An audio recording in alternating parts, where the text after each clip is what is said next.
오늘 본문은 예수님께서 성전을 정화하시고 무화과나무를 저주하신 일을 기록하고 있습니다. 12절, 13절은 흔히 성전 정화라고 일컬어지는 사건입니다. 예루살렘에 입성하신 예수님은 성전에 들어가셔서 성전 안에서 매매하는 사람들을 내쫓으시고 돈 바꾸는 사람들의 상과 비둘기 파는 사람들의 의자를 둘러 엎으셨습니다. 매매하는 사람들이란 제사를 위한 제물이나 기름, 음식을 사고 파는 사람들을 가리킵니다. 제물이나 음식을 파는 사람들은 이런 것들을 팔면서 이윤을 남겼습니다. 돈 바꾸는 사람들이란 헬라나 로마의 돈을 성전의 세겔로 바꾸어주는 사람들을 가리킵니다. 성전에서는 헬라나 로마의 화폐를 받지 않고 성전에서 인정하는 화폐만 받았습니다. 그래서 성전에 헌금을 내거나 성전세를 내려고 하면 화폐를 교환하는 일을 먼저 해야 했습니다. 그 일을 위해 돈 바꾸는 사람들이 있었고 이들 역시 돈을 바꾸어 주면서 수수료를 떼어서 이윤을 남겼습니다. 비둘기 파는 사람들은 재물을 파는 사람들 중에 특별히 비둘기라는 재물을 파는 사람들입니다. 이 비둘기 재물은 가난한 사람들이 바치는 재물입니다. 그런데 당시에 예루살렘 성전 관계자들은 아주 까다롭게 제물로 바쳐지는 비둘기를 검사했습니다. 그래서 가난한 사람들이 가져오는 이 비둘기를 제물로 부적격하다고 퇴짜를 놓았습니다. 그러면 이 가난한 사람들은 자기가 가져온 비둘기를 제물로 바치지 못하고 성전에서 파는 비둘기를 따로 사서 제물로 바쳐야 했습니다. 그러니 가난한 사람들은 더 비싼 돈을 내고 비둘기를 사서 제물로 바치는 그런 일을 해야만 했던 겁니다. 가난한 사람들이 바치는 제물이 비둘기인데 이런 비둘기까지 이권이 개입되어서 가난한 사람들이 더욱더 힘들어졌던 겁니다. 이렇게 당시 성전의 종교 지도자들은 성전의 세금이나 성전에 드리는 제사를 이용해서 많은 이윤을 획득하고 있었고 가난한 사람들을 아주 힘들게 만들었습니다. 종교를 이용해서 돈벌이에 몰두하고 있었던 겁니다. 예수님은 바로 이런 모습에 분노하시면서 이들을 쫓아내시고 상과 의자를 엎어버리신 겁니다. 그리고 13절의 말씀을 하십니다. 13절 말씀 같이 한번 읽어보겠습니다. 13절 읽습니다. 그들에게 이르시되 기록된 바 내 집은 기도하는 집이라 일컬음을 받으리라 하였거늘 너희는 강도의 소굴을 만드는도다 하시니라. 아멘. 내 집은 기도하는 집이라는 말씀은 이사야서 56장 7절을 인용한 것이고 성전을 강도의 소굴로 만든다는 것은 예레미야서 7장 11절을 인용하신 겁니다. 구약의 선지서 말씀을 인용하시면서 하나님의 뜻, 본질에서 벗어난 예루살렘 성전의 문제를 지적하시는 겁니다. 예수님이 이렇게 당시 성전의 모습을 꾸짖고 정화하신 일은 특별히 우리에게 두 가지 의미를 전달해 줍니다.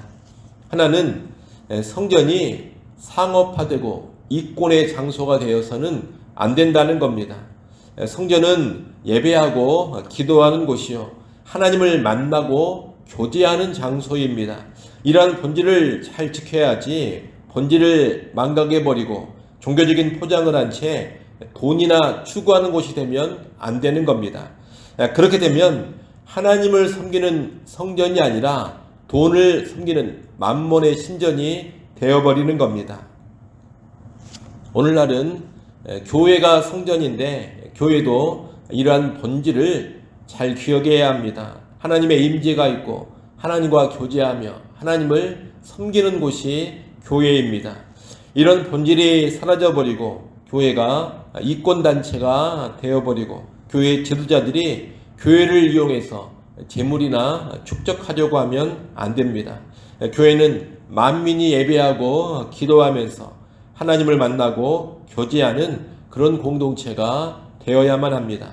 이를 명심하시고 오늘 우리는 교회의 본질을 잘 유지해 갈 수 있어야 하겠습니다. 특별히 교회 지도자들이 깨어서 돈에 대한 탐욕을 버리고 교회의 교회됨을 잘 유지해 갈 수 있어야 하겠습니다. 또 하나는 무너질 예루살렘 성전의 운명을 예고하는 것입니다. 이제 이 부패한 예루살렘 성전은 무너져 버릴 겁니다. 예수님이 인용하신 이사야서 56장 7절 말씀은 앞으로 메시아를 통해 임하게 될 새로운 시대와 연관해 주어지는 말씀입니다. 그리고 에레미야 7장 말씀은 구약의 부패한 성전에 대한 심판에 관한 말씀입니다. 그러니 예수님이 이 두 말씀을 인용하시는 책망은 단순히 예수님 당시 예루살렘 성전의 상업화만을 꾸짖는 것이 아닙니다. 이제 예루살렘 성전이 심판을 받아 무너져 버리고 새로운 메시아 시대가 도래할 것을 알려주는 말씀이기도 하는 겁니다. 이제 예수님의 십자가의 죽으심과 부활을 통해서 성전의 희생 제사는 폐지될 것입니다. 예수님의 대속을 통해 이방인까지 포함하는 세계의 모든 만민이 하나님께로 나아오게 되고 만민이 기도하는 성전, 곧 교회가 새로운 성전으로 세워지게 될 것입니다. 본래 예루살렘 성전이 기도하는 집이어야 되었던 것처럼 이제는 교회가 기도하는 집이 되어서 사람들이 하나님과 만나고 교제하는 그런 공간이 될 것입니다. 간단히 말하면 예수님의 성전 정화 사건은 구약의 성전을 대체하는 새로운 성전, 곧 교회가 세워질 것을 암시하는 겁니다. 그런 오늘날 교회는 만민을 향해서 문을 열어야 합니다. 그리고 만민이 하나님께로 돌아와서 하나님께 기도하며 교제하는 그런 공동체가 되어야 합니다. 하나님께서 성전을 통해 의도하셨던 그 뜻을 이제 새로운 성전, 신약시대의 성전인 교회가 잘 감당해 가야 하는 겁니다. 14절부터 17절까지 말씀은 성전 정화 사건 후에 성전에서 일어난 일들입니다. 예수님은 맹인들과 다리 저는 사람들을 고쳐주십니다. 그리고 어린아이들은 성전에서 소리를 질러 예수님을 향해 호산나 다윗의 자손이여 라고 외칩니다. 맹인과 다리 저는 사람들이 고침받는 것은 구약 이사야서에서 예언된 메시아 표적입니다. 메시아이신 예수님을 통해 지금 회복의 역사가 성전에서 일어나고 있는 겁니다. 이제 이 예수님을 통해서 더욱 온전한 회복의 역사, 완전한 구원의 역사가 성취될 것입니다. 어린아이들은 이러한 예수님을 보면서 합당한 고백과 찬송을 하고 있습니다. 예수님을 가리켜 다윗의 자손, 다시 말해 메시아라고 외쳐 부릅니다. 또한 호산나, 이제 구원하소서라는 시편의 찬송을 부르고 있습니다. 맹인들과 다리 저는 자 어린아이들은 지금 메시아이신 예수님을 제대로 보고 알고 그분의 은혜를 만끽하고 있는 겁니다. 그런데 이러한 맹인과 다리 저는 자들 그리고 어린아이들에 비해서 크고 거룩하다 여겨지는 종교 지도자들은 분노하고 있습니다. 15절 말씀을 보십시오. 15절에 보면 대제사장들과 서기관들이 예수께서 하시는 이상한 일과 또 성전에서 소리질러 호산나 다윗의 자손이여 하는 어린이들을 보고 노하여 이렇게 되어 있습니다. 종교 지도자들은 예수님이 성전을 정하신 일을 보고 이상한 일로 여기면서 화를 냈습니다. 이상한 짓을 하고 있다고 생각하면서 분노한 겁니다.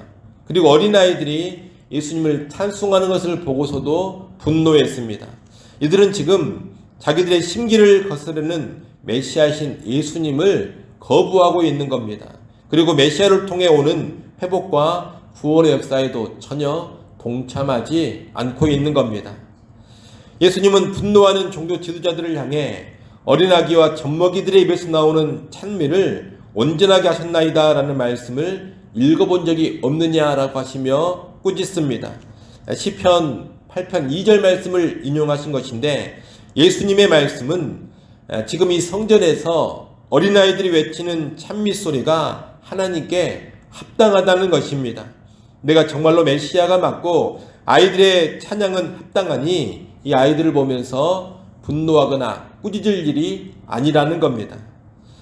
여러분, 보잘것없어 보이는 맹인과 다리 저는 자들, 어린아이들은 메시아를 보고 있고 메시아를 기뻐하며 은혜를 누리고 있습니다.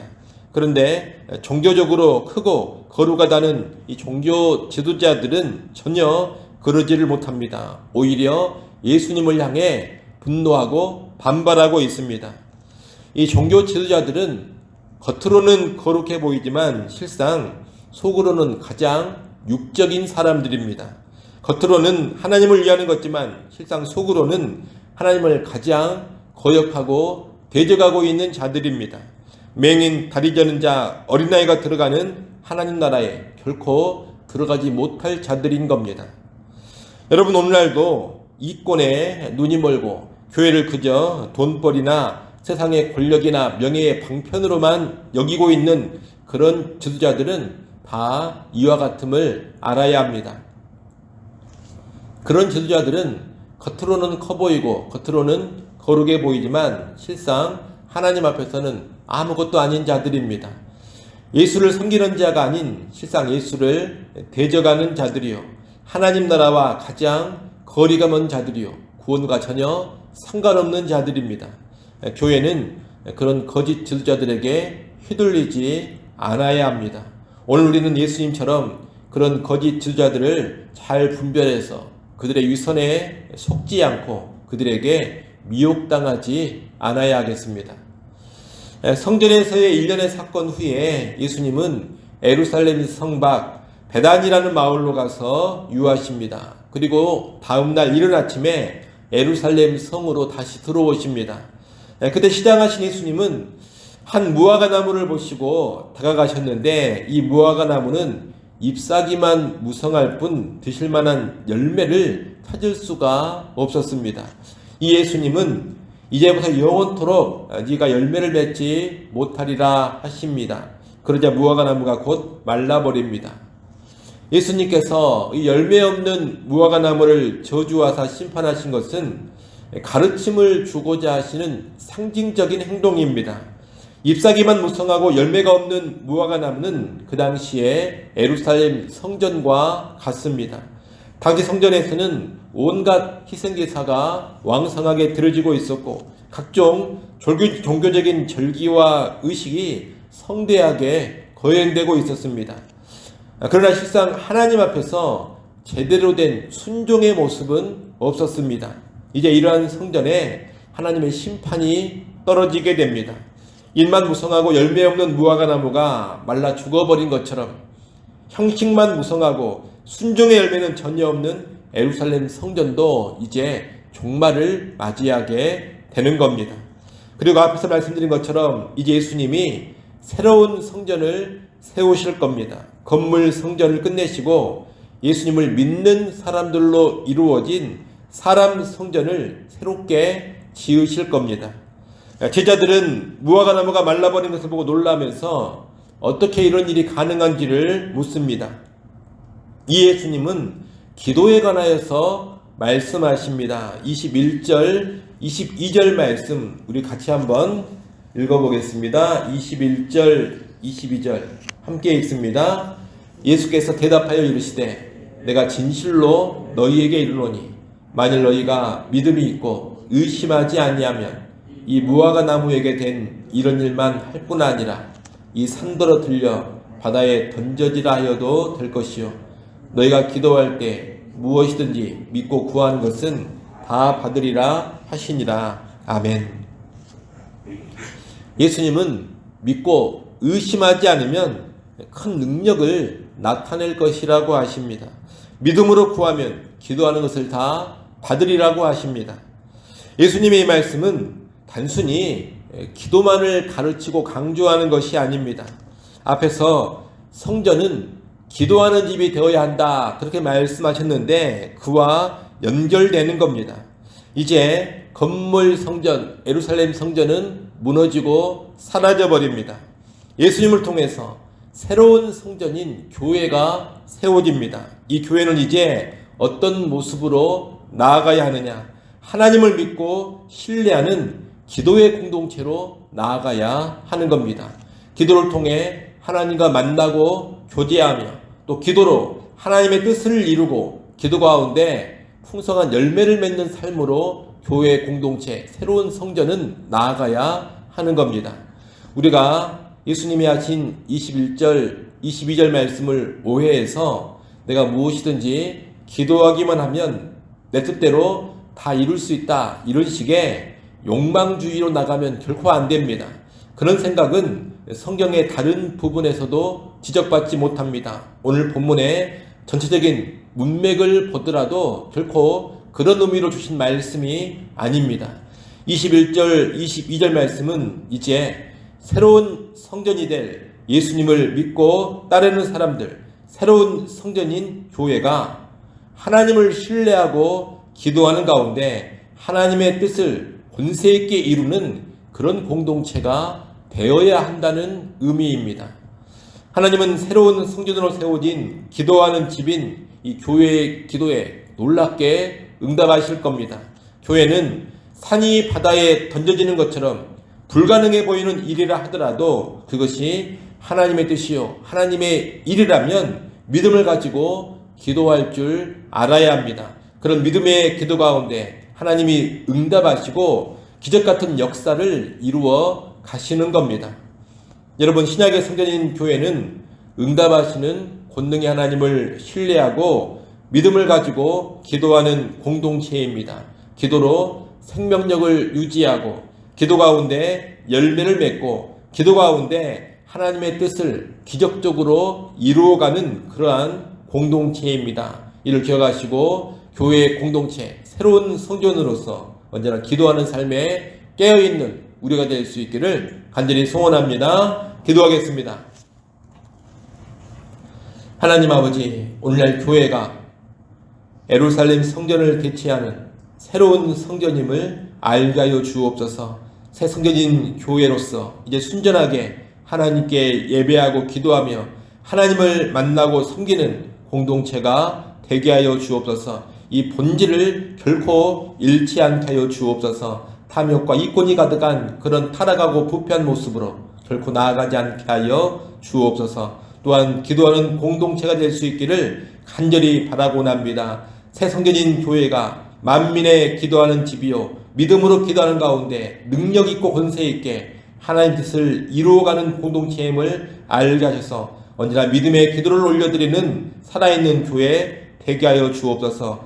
믿음의 기도 가운데 하나님이 뜻하시는 모든 일들을 권세 있게 이루어가는 공동체 되게 하여 주옵소서. 이 새벽 시간에도 기도하러 나왔습니다. 하나님, 믿음의 기도를 주께 올려드리게 하시고 주의 뜻을 따라 구하는 가운데 하나님의 일들을 이루어가게 하여 주옵소서.